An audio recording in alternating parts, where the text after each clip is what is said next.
Hello and welcome. I am Ben the Best 5 and this is episode 4 of my career development playthrough. Now, between this episode and last episode, I did go ahead and unlock some science from the Mud Orbit mission, and I did that off screen. But however, I did record it, so I'm gonna, through the magic of editing, show you some highlights right about now.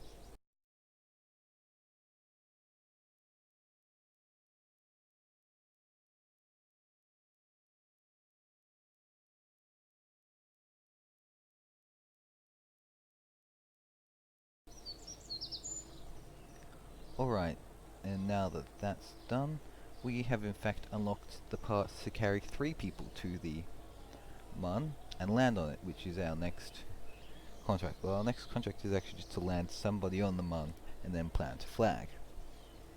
However, I'm going to be bringing 3 people just because I want to bring a scientist, because that can help science, like storing it and stuff. And with the extra spot, I'll probably take Val so that she can level up a bit, because it's always good to level up your pilots. Yeah, if I was trying to set up a base, I would bring an engineer. However, I don't have the parts to build a base yet unlocked, so that's why we're taking Val to help level her up instead.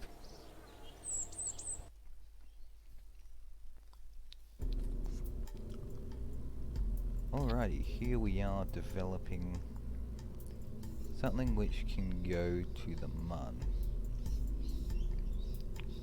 Now we're going to be going for a direct descent, mostly because I don't have docking ports unlocked, and although you can rendezvous an EVA, it's just not worth it.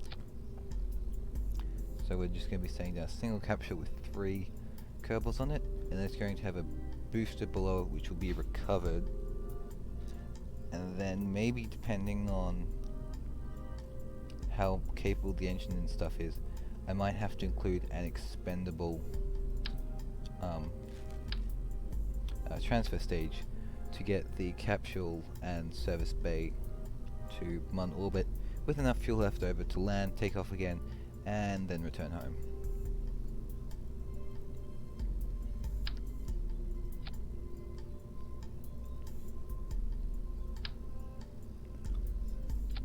Now for this mission, I'm going to put all my science into this lovely, nice and big service bay.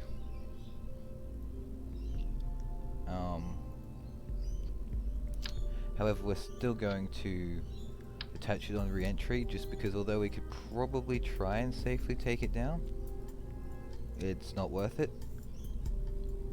Especially because with the scientist we could just simply pull it out and take it back home in the capsule with us. So we're going to do that just because that's quite a lot safer.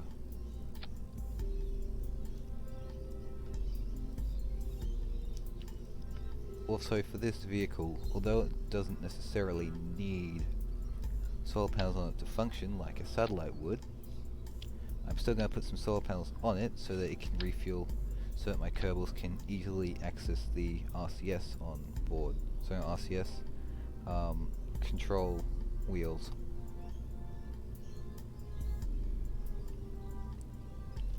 And those require power to function. So I'm going to add some solar panels onto it, just so it can keep those functioning, you know, along the mission. And I'm also going to give it some batteries, just to help it, you know, remain functional.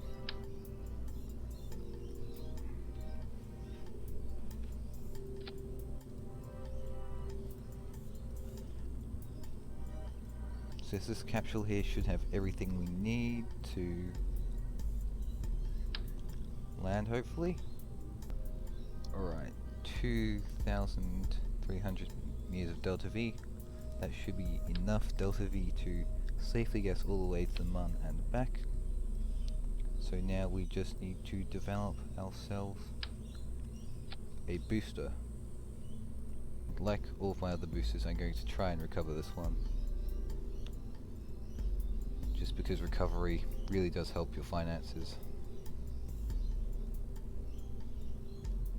Right, that booster, although it looks simple, it actually looks like it should definitely be enough to be able to carry hopefully the entire craft to a, yeah, on a suborbital route which the capsule can then take over from and use to get all the way into orbit. Now I was considering that perhaps I would have to use some of the Soyuz-like parts which can be used to put boosters which are meant to detach in to give it some extra thrust and attach some engines to that. However, just drain all the solid fuel out of them as well as set them to not detach so they could come down as a whole. However, that's got enough delta V and a high enough thrust to weight ratio that I'm confident that it should be able to take this to orbit, well, on a big enough suborbital trajectory that this should not be a problem. So here we are, launching our rocket, which should hopefully take some Kerbals all the way to the Mun. Now for this mission we're going to take a fairly usual ascent path and try and get to about 45 degrees at 10 kilometers and keep on rolling over, etc, etc, etc, and use our booster stage to get to at least 90 kilometers but still have a little bit of fuel left over to perform the necessary burns, slow the thing down before we hit, the ground so it can deploy its parachutes, and then we can safely, do everything like that. Alright, now it's going to be quite a long burn because this vacuum optimized engine, definitely not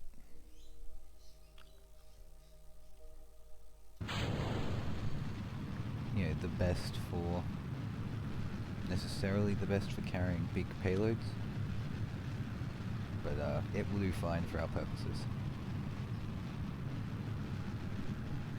Okay, we are in orbit. Time to perform a recovery of the booster.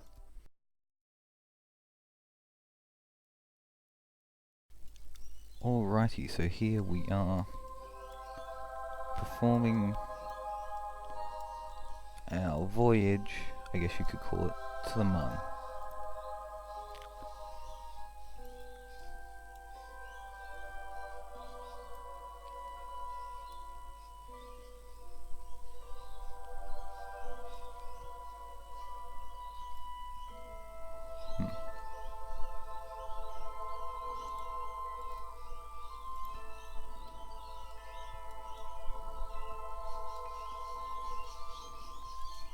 Now the Mun is only just over the horizon, so we should still from here be able to just burn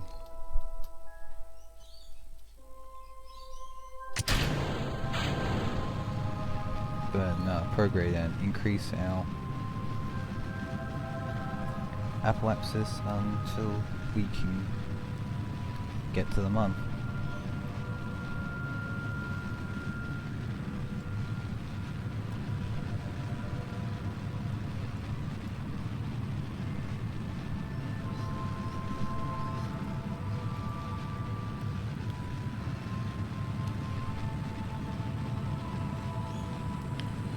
Yes, I am eyeballing it, but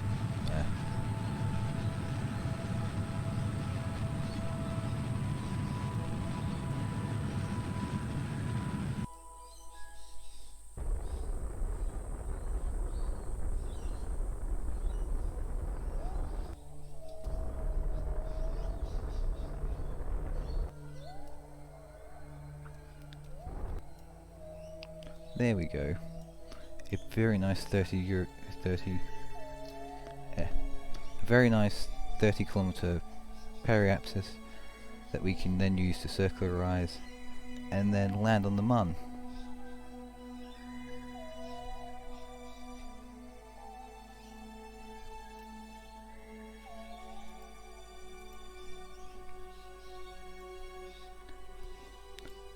Now again, I'm just using this maneuver node to tell me roughly when I need to start burning to get on a Mun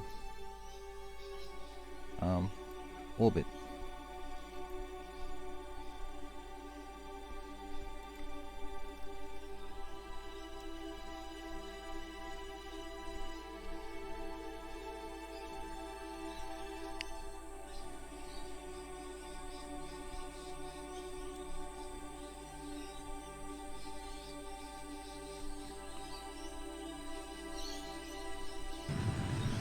So yes, once we have circularized around the Mun here, we can then pick out a landing site by moving retrograde. Now I want to land on the light side of the Mun, just simply because, you know, it's incredibly difficult to land on the dark side. And pretty sure that those craters there, those small craters there, are technically their own biome, so I'm going to try and go for them.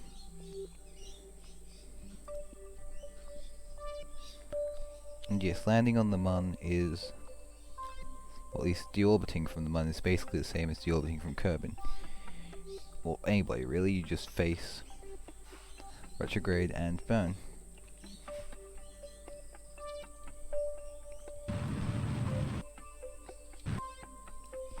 Good enough.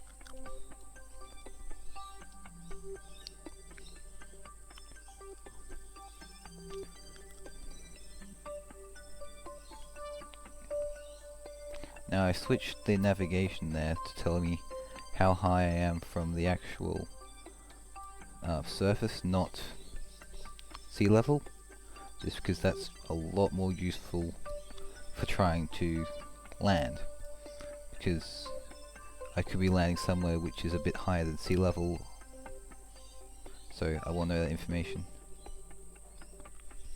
Now to land, I probably want to start burning in about now.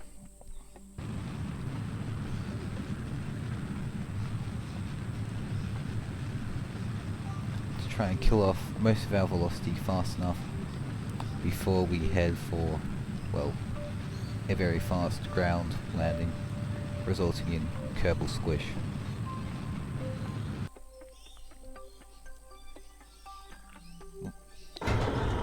We also want to deploy our landing gear, just simply because those really do help soften the blow. And it looks like this crater here is where we are going to be landing.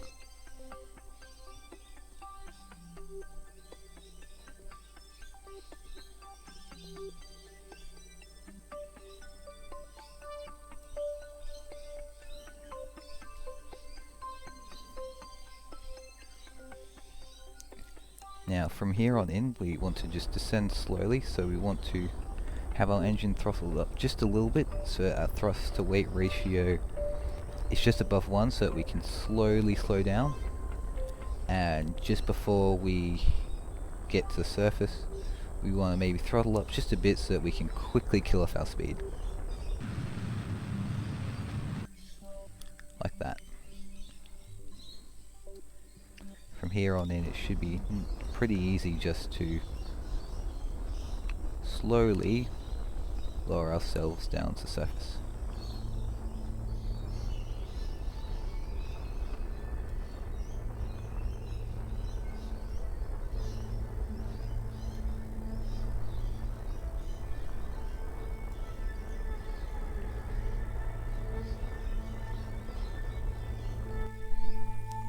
Just like that.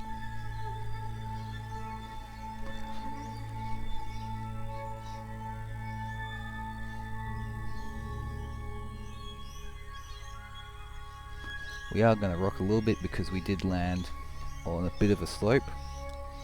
However, it should be fine, and even if we do end up flipping over, it will be all okay because, well, the Mun's gravity isn't very strong, so our Kerbals will just slowly flip over and hit the ground to not much effect. So now we can go ahead and make our Kerbals jump out, and we can perform a Mun landing.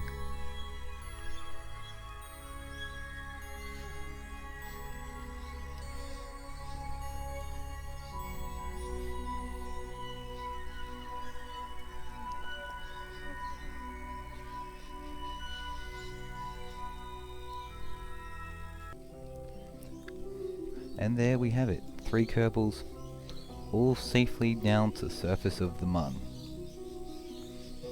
We can go ahead and plant our flag and complete one of the objectives.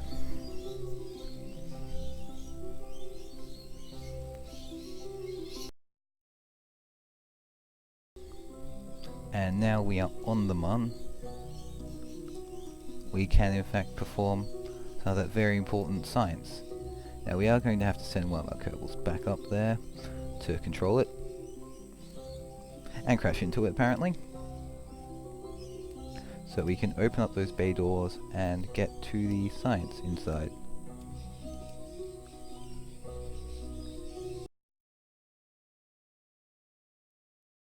While we are here, we can also perform a crew report.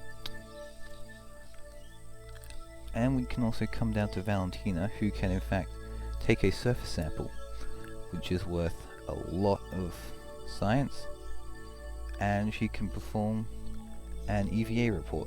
Here. There we go.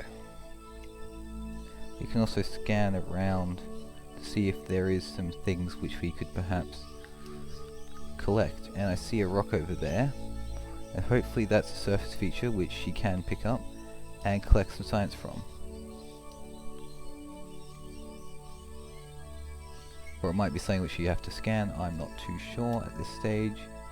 I guess we can find out once we get here. No, that looks too big to be picked up. Oh no, we can pick it up. There we go. Alright, let's take this back to Kerbin for some extra science.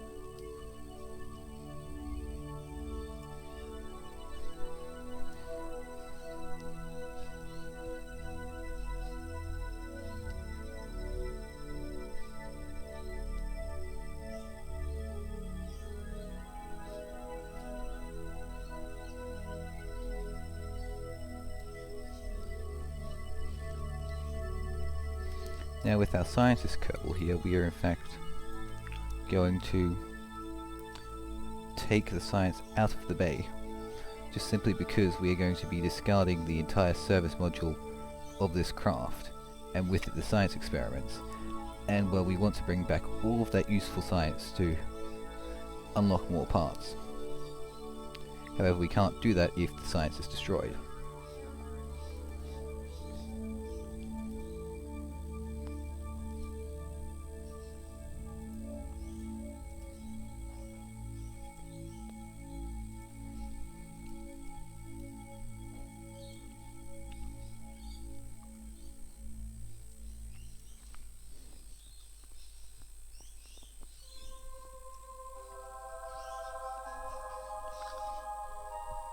Alrighty.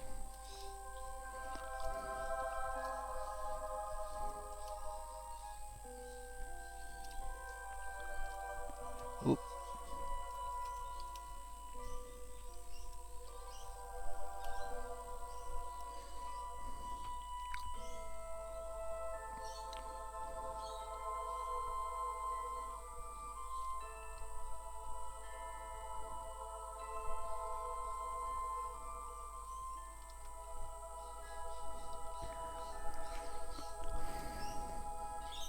Alright, we have all of our Kerbals inside and our science safely stored away in that capsule.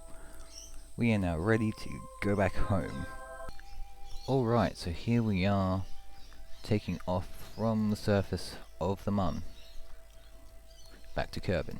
Now because the Mun has no gravity, or low gravity and no atmosphere, it means that we can basically start tipping over as soon as we've taken off.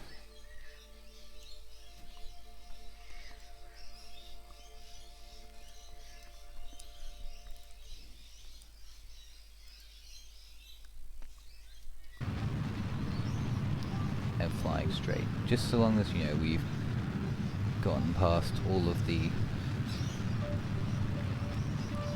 obstacles, we can start flying straight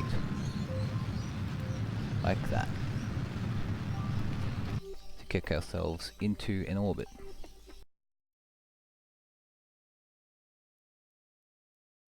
Alright, it appears that our Kerbals are now trapped in Mun orbit.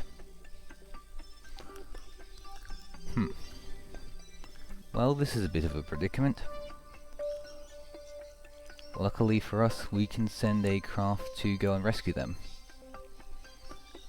So I guess that'll be next week's mission. Rescuing 3 Kerbals from Mun orbit. Kinda careless of me to leave them there, I guess, but oh well. I guess it makes some interesting content. So yes, please do like and subscribe for more content. Liking lets me know that you like the content, and please subscribe if you want to see more content. It definitely supports me greatly. Yes, subscribe if you do want to see our next mission, where we rescue these Kerbals who have been trapped in Mun orbit. Until then, thank you for the view. See you next episode. Bye for now.